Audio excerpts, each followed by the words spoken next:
Well, if it isn't Saucy Jack. Metal Gear Rising: Revengeance is a game that feels like a movie. It's one of the few games that is cooler than any trailer could ever make it out to be, with crazy fun gameplay that tries new things and isn't afraid to be absolutely crazy. Its over-the-top gameplay and story truly envelop you in a Metal Gear fever dream. It may not make much sense at first, but through your 6 to 8 hours you will experience one of the most dopamine-inducing games ever created.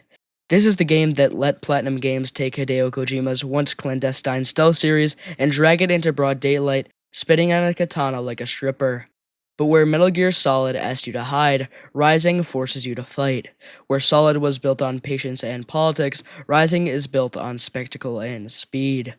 And well, that transition can be pretty jarring. What emerges is something raw and fully assured. Not clean, not consistent, but undoubtedly committed to its vision. Set 4 years after Metal Gear Solid 4, the game ditches most of Kojima's dense, tangled legacy. You play as Raiden, cyborg ninja, former child soldier, who is working for a private military company that's technically doing peacekeeping work, but mostly slices people in half for cash. The world has evolved, the battlefield is privatized, war is now a subscription service, and Raiden, our blade-wielding protagonist, is caught between being a hero and a human slaughterhouse. The story is Kojima adjacent. It borrows his flavor, philosophy through screaming, characters named after abstract concepts, and geopolitical kitchen sink lore, but with none of the pacing. Where Metal Gear Solid games would take 5 hours to wind up a single monologue, Revengeance just throws you face fist into it. Characters like Sundowner, Mistral, and Monsoon talk like Naichi got spliced with anime dub scripts, and they say things like war is a business while throwing helicopters at you. And you know what? It works. Not because the writing is airtight, it's definitely not, but because it embraces its own absurdity. You're not here for subtlety, you're here to hear Raiden say, I said my sword is a tool of justice, as he prepares to suplex a Metal Gear. This isn't about realism, it's about myth. War turned into an operatic deathmatch with cutscenes that play like music videos and philosophy lectures with blood on the lens. Yet, beneath the chaos, the game has something to say. It talks about post-war economics, child soldiers, the legacy of violence, and the manipulation of information in the digital age. It says it too loudly. It says it while drop-kicking a mecha, but it says it, and that alone is worth noting. Mechanically, Rising is both razor sharp and duct taped together all at once. At its core, the combat system is built around light and heavy attacks, air combos, evasive movement, and most importantly, blade mode. You press a button and time slows, giving you full analog control over Raiden's sword. You can slice enemies into 5 billion pieces in real time, angle the cut yourself, and watch as limbs fall like confetti. The first time you sever a soldier's torso diagonally while his spine flies into the air in slow motion, it feels like you've just discovered a new genre of therapy. Blade mode isn't just for gore, it's functional, allowing you to target enemies' weak points, sever armor, and most crucially, cut open fuel cells to rip out enemy spines and restore your own energy. It's grisly, ridiculous, and incredibly fun. But more than that, it's tactile. The game's greatest strength is how it feels. Hits connected with weight, parries snap like bones. Enemies break apart in ways that reward precision. You're not mashing, it's violence with intention, and when it all clicks, it feels like Sekiro. Yet this system is also partially incomplete. There's a glaring issue here, no dedicated block button. Instead, you parry by attacking in the direction of an oncoming strike. It's an elegant idea in theory, blades meeting blades in rhythm. But in practice, it's inconsistent, requiring exact timing and lots of spatial awareness, which feels great when it works and really doesn't feel great when it doesn't.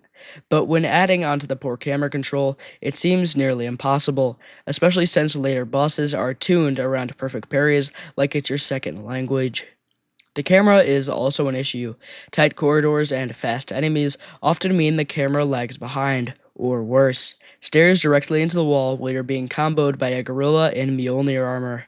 For a game about precision slicing, you'd think visibility would matter more, but at times it betrays you, often forcing you to run by rather than engage with multiple enemies. As when facing many opponents, both big and small, the camera often cannot capture the full breadth of the battle or all the enemy's inputs at once, making it nearly impossible to combat them properly. There's also a leveling system, but not really. You can buy new moves and upgrades, but none of it feels essential. There's no real sense of progression here. You're plenty powerful from the start, and you'll mostly stay that way.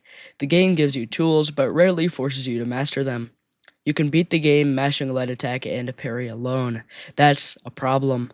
It lacks escalation, not in spectacle, but in demand. If Rising Revengeance had a more open leveling system that catered to certain players, that may have added another level of combat and gameplay, that would have taken it to the next level. But the leveling being locked to after chapter completion makes it a secondary thought that isn't worth your time. And yet it doesn't really ruin it, because moment to moment the game feels phenomenal. The boss fights are standout spectacles, duels that demand aggression, adaptation, and rhythm. Monsoon breaks apart into floating body parts and throws tanks at you. Sundowner covers himself in explosive shells. Jetstream Sam is purely swordplay, raw, stripped down, and personal. These fights are the soul of Rising, and they carry the weight the rest of the game sometimes fumbles. Clocking in at roughly 60 hours, Metal Gear Rising is short, not just compared to other Metal Gear titles, but compared to action games in general. This is a sprint, not a marathon. There are no side missions, no meaningful exploration, and outside of a few VR missions, nothing to keep you beyond the main path. And that path is linear. Very, very linear. You go forward, killing everything. Then you watch a cutscene, repeat. That's both a strength and a weakness. The momentum is electric. There's no fat on this game to be trimmed. It knows what it is and it delivers. But when you reach the end, you are left with a strange emptiness. There's no meta game, no post game challenges, no new game plus that recontextualizes the experience. You can replay missions for rank points, but there's little incentive beyond pride. For a game that burns so brightly, it burns out fast. Graphically, Rising was never a technical powerhouse, even at launch. Environments are sterile, texture work is basic, models range from passable to awkward. The scenes carry the weight of the game's style, not the world itself, but what it lacks in raw power, it makes up for in visual direction. Everything about this game screams identity. Raiden's design, half cyber ninja, half mechanical skeleton with a katana on his heels, is iconic. The enemy designs are varied, grotesque, and always memorable. The UI is clean and sharp, and the moment a boss fight kicks in, the game bleeds color, motion, and an electric soundtrack. But what truly elevates the visuals is the way they're paired with the sound. The game has one of the most aggressive, awe-inspiring, and narratively linked soundtracks in any action game ever. It's not just music, it's a voice. Every boss fight is scored with a bespoke soundtrack that evolves as the fight progresses, culminating in vocals that speak the boss's ideology. Jetstream Sam's The Only Thing I Know for Real isn't just a metal anthem, it's Sam's worldview turned into rhythm. The final boss's Rules of Nature has become mimetic for a reason. These songs aren't background, they're storytelling, and they elevate every encounter to something more than just combat, and are added to every player's playlist almost immediately. The narrative is equal parts comic book and political thesis paper. Raiden starts the game as a soldier working for order, but by the end he's become something else, something more dangerous. The game's central conflict isn't necessarily between good and evil, it's between control and chaos, systems and self. Each boss represents a different face of the war economy: greed, fatalism, tribalism, nihilism, and Raiden, forced to confront each one, eventually breaks to do it. It's surprisingly retrospective. Raiden grapples with his past as a child soldier, with his love of violence, with his need to justify killing. There's a moment later in the game where he literally splits in half, emotionally and physically. He becomes Jack the Ripper once more, and the game doesn't frame it as a victory. It's trauma, regression, but it's necessary. This isn't a story of redemption, it's a story of exposure. Raiden doesn't become a hero, he becomes honest. That said, the game drops the ball with most of its supporting cast. Characters like Boris, Doctor, and Courtney exist only to feed you expedition. Blade Wolf, the robotic dog, has some depth, and I love him for that. Most of the emotional and thematic weight sits entirely on Raiden and his bosses, and when the final antagonist is a US Senator with biceps larger than Eddie Hall, the story goes from partially grounded to completely absurd. Let's be clear, Metal Gear Rising has problems, and they aren't small ones that vanish beneath the glow of spectacle. First, the camera is a persistent enemy. Then there's the parry system. It's an elegant idea in theory, attacking to defend, timing and direction fused together, but the execution is inconsistent. Sometimes it works phenomenally, other times it feels like the input window is allergic to logic, especially when enemies crowd you or spam rapid strikes. It's the kind of mechanic that should feel rewarding to master, but instead ends up feeling like a gamble. Progression is also underbaked. You earn points to buy upgrades and new moves, but there's rarely a need to explore the full combat toolkit. You can finish the entire game with a handful of basic moves and well timed parries. That's a missed opportunity, because the potential for mechanical depth is there, it's just not required. Then there's the campaign length. It's short, 6 hours if you're focused, and while it burns bright during that time, it never really justifies how short it is with replay value. You can go back for S ranks or challenge VR missions, but there's no meaningful post game content or a reason to revisit areas aside from personal score chasing. Aside from the pre-included DLCs like Jetstream's Sam story, which, similar to Ada Wong's Separate Ways, can sometimes feel very samey. And finally, the environments themselves feel underwhelming. While the art direction for characters and bosses is striking, the world design is sterile and visually repetitive.